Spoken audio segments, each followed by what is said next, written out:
Chapter 7 Tears and Promises. 3 and 9 ducked into a mountain cave on the outskirts of Luzent. They had fled from the Emperor as fast as legs could carry them, and were now completely out of breath as they sat there together.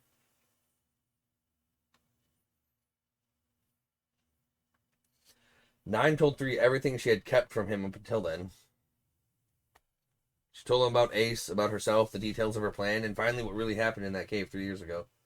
At the start, 3 occasionally chimed in and asked questions, but as the conversation went on, he fell silent. By the end, his head was hung so low that 9 couldn't see his expression. He had been utterly convinced that his friend, his one true friend, had betrayed him, when in reality Ace had sacrificed his life to ensure 3 would survive. And as thanks for that incredibly selfless act, 3 had not only killed him, but had spent the past 3 years despising his memory. Then came his sister, risking her life to save her brother's killer. 3 felt his chest tighten up as a wild mix of emotions ran through his head. Threatening to overpower him, he was grateful for being fortunate enough to have 2 people in his life, Ace and 9, who he could fully trust. At the same time, he felt the bottomless well of anger burst up, anger at himself, the pathetic excuse for a human being that he was. Battered by this storm of emotions, his breath became increasingly ragged. Are you crying? 9 looked on in concern. Having finished her story, she didn't need a response, however. The pained silence spoke volumes. I'm fine, he said, returning to his usual blunt tone. Is there anything I can do to make you feel better? 9 asked. I said I'm fine. Despite his words, 3's head still hung low. You're an awful actor, but you're even a worse liar when you're not performing. You know that. 3 sunk down to his knees. 9 moved over to him. Taking his head in her hand, she began gently ruffling his hair like a mother comforting a child. Everything's okay now, she murmured gently. It's all okay, but I... 3 stammered, his voice growing weak and hoarse. The last bits of 3's facade had broke down, overwhelmed by 9's kindness, and he relented at last. 9 was younger than 3 and definitely looked the part, but in that moment she showed an almost motherly level of understanding and compassion. For someone like 3 who grew up without that warmth, it was his first time being comforted by someone, his first time feeling the warmth of a family. I know how strong you've had to be, S. I know how hard it's been for so long, but it's okay now, I promise. No longer able to hold his emotions back, he finally broke down. A lifetime's worth of tears came flooding out of his eyes all at once. I'm such a wretched excuse for a... He sobbed, no longer able to control his voice in the slightest. Hot tears poured down his cheeks, staining the cool floor of the cave. That's not true. You know that's not true. 9 said softly, continuing to run her fingers through his hair. Why am I still alive? Why isn't Ace here instead? He weakly slammed his fist against the ground in frustration. Not another word of that. I won't hear it. You're the one who's been here for me these past few years. You, S. But it's because of me that Ace... Listen, that just means you need to fight twice as hard. You're living for him too now. I... 3's words failed him as he was overtaken by sobbing, his years of pain and suffering pouring out of him. After some time, 3 was able to calm himself down somewhat and regain his composure. I'm here for you, so you don't have to cry, 9 told him. But if you ever want to, then that's okay too. So which is it then? 3 retorted, his detached demeanor creeping back. He suddenly became aware of the fact he was in her arms and hurriedly pulled away. He immediately turned the conversation back toward exchanging information in an attempt to mask his sudden embarrassment. They finished catching up and turned their attention to their current predicament. So the Overseer had figured me out. He knew I was going to try and make a run for it, and that's why you moved in to strike first, in order to outmaneuver him, 3 thought out loud. That's right. I've been watching the whole time, waiting for the perfect opportunity to take him down. I wish you'd told me beforehand, and let you spoil the element of surprise with your awful acting skills, 9 gave her eye grin. Yeah, I don't think so.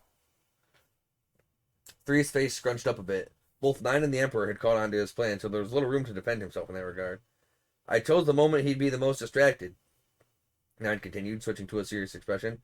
My timing was perfect and my preparations were more than enough, yet despite all that, despite everything, despite being buried under a pile of massive boulders, the Emperor was still very much alive. No matter how much she thought, 9 simply couldn't figure out how it was possible. It's likely his power at work, he said. He said the same thing earlier, right as they took off running. What exactly is his power, 9 asked. I'm fairly certain he can control gravity somehow, 3 said. He did something similar 3 years ago when Ace and I fought him. 3 wrenched open a bitter, painful memory and began relaying what he remembered to 9. He and Ace had been able to fend off the first 2 pairs of assailants sent after them by the organization. It was then that they faced the Emperor, however. Even with the element of surprise at their side, when they coordinated their attacks perfectly, facing him proved exceptionally difficult. They found their bodies heavy and clumsy, and their movements lacking precision and skill. The Emperor, on the other hand, was nimble as could be, almost inhumanly so, and the two were quickly overpowered. So what do you think? 3 looked at 9, awaiting her input. There was no sign of him starting any cast or charge up, so I doubt he's using arts, she said, her brow furrowed in thought. As for a small portable gravity manipulation device small enough for a single person to carry and conceal, well, given modern technology, it's seriously hard to imagine. He might have an artifact or something like it. An avalanche couldn't kill him because he has enough precise control to be able to move individual stones and boulders. 9 scratched her head in frustration. Damn it! We really don't have a lot to go on here.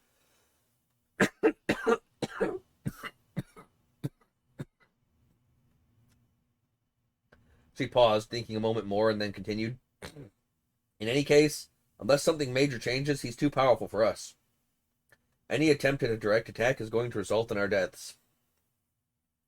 They fell silent for a time until 3 spoke up, a grave expression on his face. If the time comes and we have to choose, we're going to prioritize your life, 9. You need to be willing to kill. Stop it! 9 silenced 3 with an outburst of pure emotion, far more raw than her usual self. But then at least you'd be able to. If you die, I'm going right after you, she shouted. I'll do it myself if I have to. The calm, motherly figure from before was nowhere to be seen. 9 was in a frenzy now, almost like a child throwing a tantrum. Regardless of her tone, however, her words were heartfelt and earnest. I can't go back to not being able to sleep, her voice dropped to a whisper. I can't go back to being alone. The weight of her feelings was clear to 3. Seeing this, he let out a short sigh. Then you have my word. No matter what happens, I'll protect you. That's not what I'm asking for. Okay, you're right, 3 said, taking a deep breath. Then I promise that we'll survive this. We'll get through it together. 9 looked at 3 with imploring, almost pleading eyes. You swear? I swear, he said. Now, if we're going to have any chance at all, we'll need to do everything perfectly. The rock slide was massive enough that despite the fact that he survived it, it was hard to imagine the Emperor completely unscathed. If they tried to flee now, the organization would quickly find them again. And they would have to contend with the Emperor at its full strength. The pair knew that if they're going to make a move, now was the time. Let's do it then. We'll take him out.